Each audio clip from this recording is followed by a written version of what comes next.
Episode 1: The Wisdom of the Druids. In this first episode, I'm starting off in Wentwood Forest, which is a vast expanse of woodland just outside of Newport in southeast Wales. And I'm going to start today by walking up Grey Hill, a short but sharp incline that will hopefully, when I get up there, will afford me a view of the whole of Wentwood Forest and the surrounding areas as well. So come and join me.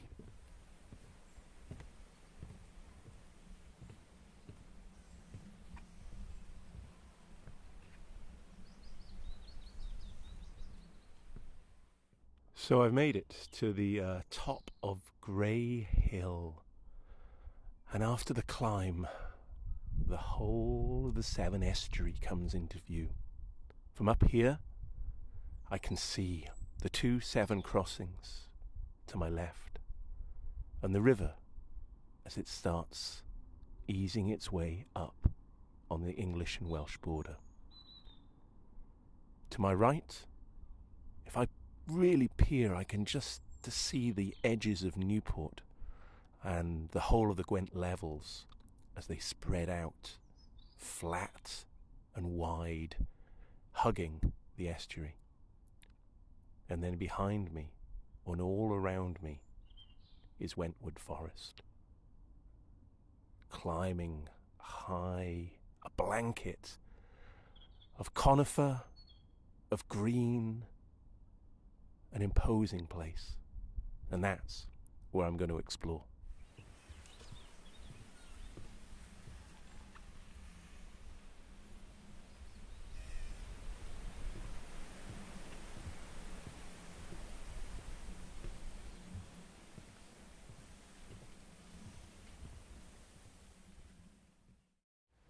I'd chosen Wentwood because it was the biggest forest near the border with England, and the Welsh Government had earmarked it as a potential starting point for the new National Forest for Wales.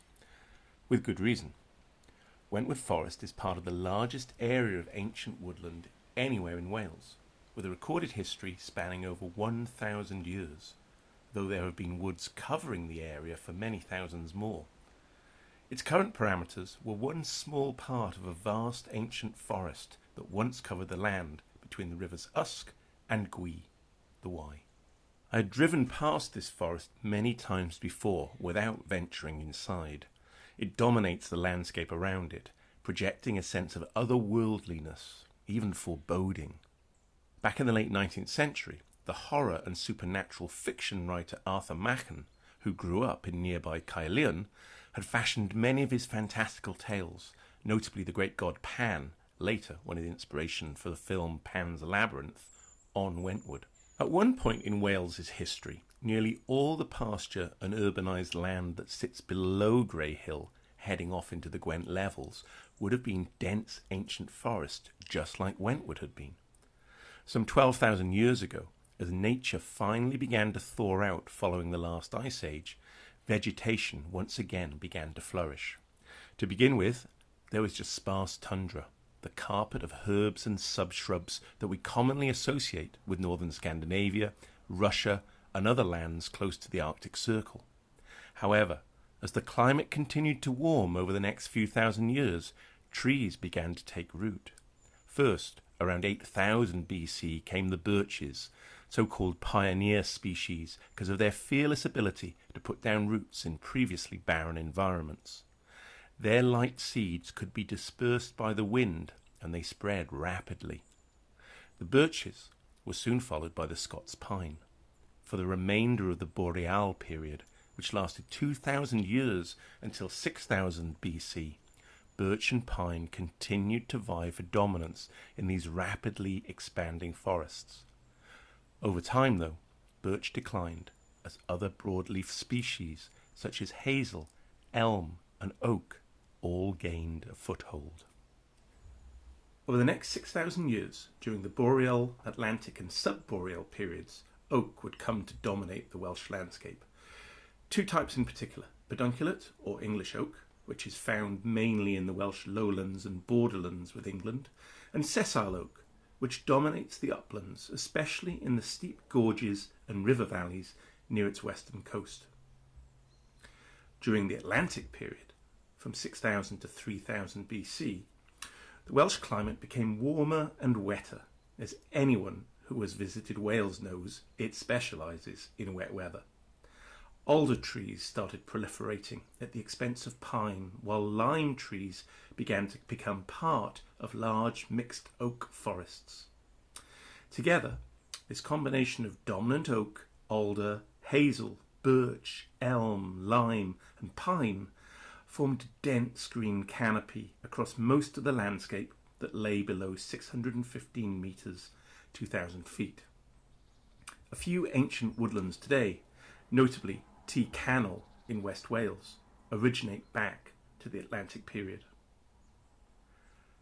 For the small communities of Mesolithic people who were living a nomadic existence in Wales at this time, the vast forests would have both provided a rich source of food, but also posed significant obstacles to moving freely. These first immigrants to Wales had walked from Central Europe across the Doggerland land bridge that once connected the British Isles to mainland Europe via what is now the southern part of the North Sea around the Wash. They cleared forests where needed using crude wooden tools, but they were very much hunters and gatherers, mainly living amongst the forest rather than trying to tame it. By 6000 BC, however, around the time rising sea levels flooded the land bridge and created the island we now know as Britain, the Neolithic descendants of their Mesolithic ancestors had become settled farmers. Thanks to better metal tools and a more sophisticated understanding of how to harness fire, they set about clearing large tracts of woodland, a practice that continued throughout the Bronze and Iron Ages. And so began a few thousand years of cultivating while cohabitating with the rugged, mostly forested landscape of Wales. The woodland these early Celts cleared was planted and grazed, an army of sheep domesticated pigs and cattle, making sure that the woodlands never had a chance to rewild. By 100 BC, the British Celts were renowned through Europe for their prodigious farming techniques, including the use of a sophisticated iron plough that required up to 8 oxen to drag it. Yet, even as these early inhabitants of Wales sought to tame the woodlands, they also appeared to have revered them. At the heart of the Celts' relationship with their natural environment were the Druids. So, I've come down from Grey Hill and I've entered into Wentworth Forest itself. I've passed the Foresters Oaks car park. I'm on a little side track that's going to lead to the main forestry path through the woodlands, and I'm on the path of history. Actually, I'm trying to delve into Wentwood's ancient past and the stories that the trees can tell.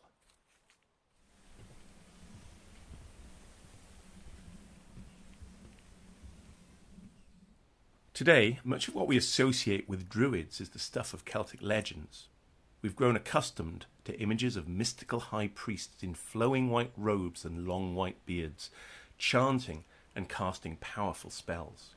In reality, that's all pretty much made up, the creative legacy of many generations of storytellers and antiquarians who reinvented the Druids to fit a particular narrative of Celtic and Welsh identity. The main reason we know so little is the lack of a paper trail. The Druids didn't write down any of their philosophy, teachings or culture, not because they couldn't write, but because they believed that learning through an oral tradition would both create the highest standards of knowledge and stop that knowledge falling into the hands of their enemies. Indeed, scholars have speculated that it took between 12 and 20 years of study to attain the highest level of Druidic learning, much the way shamans today in the Amazon spend decades learning the ways of the forest so they can pass their knowledge down to the next generation. Our most reliable knowledge of the Druids comes from contemporary Greek and Roman academics and scribes who, if they hadn't encountered them in person, would surely have heard stories of their power and influence from those who had. In the early days of the Roman Republic and later Empire, the Celts were a true force to be reckoned with and held power over a large swathe of Europe and Asia Minor. There were dominant Celtic communities in Galatia, now Turkey, and even in Egypt for a time. Indeed, it's fair to say that the Celts at one time scared the shit out of both the Greeks and the Romans, sacking Rome on multiple occasions. The Druids held special power amongst the Celts. Rather than being religious high priests, British scholar Peter Berefers Ellis argues that they were a parallel caste to the social group that developed into another Indo-European society, the Brahmins of the Hindu culture. He describes in his book The Druids how the caste not only consisted of those who had religious functions, but also comprised philosophers, judges, teachers, historians, poets, musicians, physicians, astronomers, prophets, and political advisors or counselors. Druids could sometimes be kings or chieftains. From the earliest descriptions of these important people, there emerges a very strong connection to nature, the forests, and one species of tree in particular, the oak. Greek scholars in the 2nd century BC first mentioned them, and later Roman writers, including Pliny the Elder, believed the name Druid was derived from the Greek word for oak, druis. Some Celtic etymologists have reasoned that Druid actually meant oak knowledge. Others think the oak connection in the name is overemphasized and that Druid simply means immersed in knowledge. Whatever the roots of the word, what we do know is that the Druid caste grew in importance when the ancient Celts would have been dependent on food gathering in the great oak forests of Europe. For these earliest hunter-gatherer Celts, acorns served as a plentiful and sacred supply of food. The Roman poet Ovid described how the acorn was the first food ever given to humans when they descended from the great tree of the sky god Jupiter.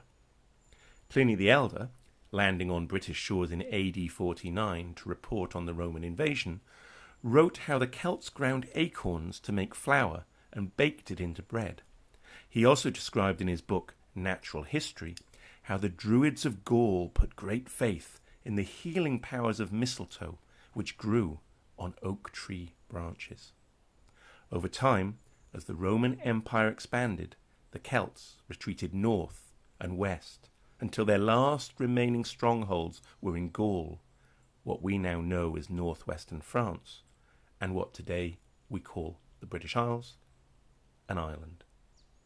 In Wales, the Celts settled and divided into different tribes. The Desianglis in the north, the Ordovices in the west and middle of Wales, and here in South Wales, the Silures, who Roman scribes described as fierce, wild, dark-skinned, and curly-haired savages. This undoubtedly was a biased portrayal, but we don't know a whole lot else about them.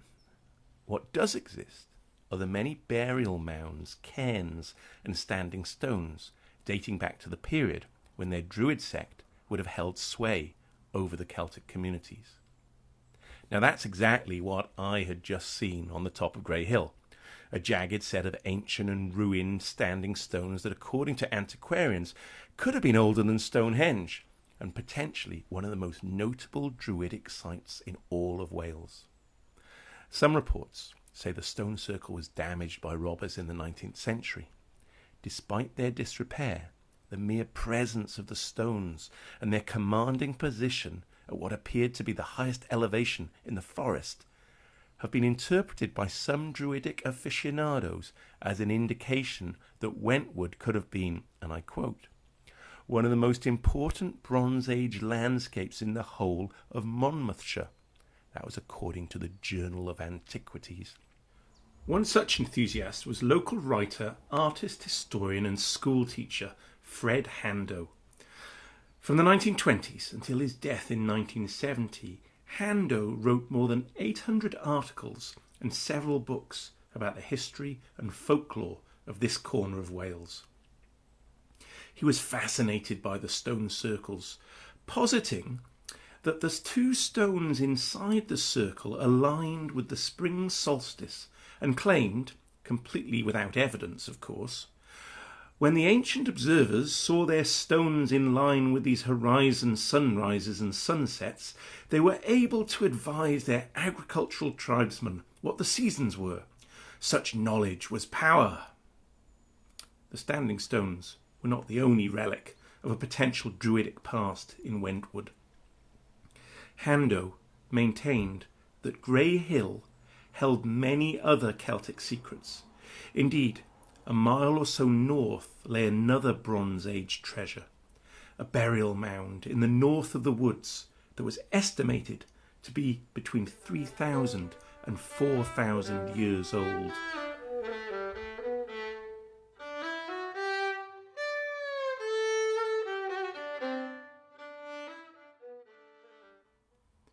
You've been listening to Return to My Trees, a Tramping podcast. It was narrated by Matthew Yeomans and edited by Dullan Yeomans. The musical interludes are by the folk duo Filkins Drift. Join us for the next episode, where we delve even deeper into the woodlands of Wales.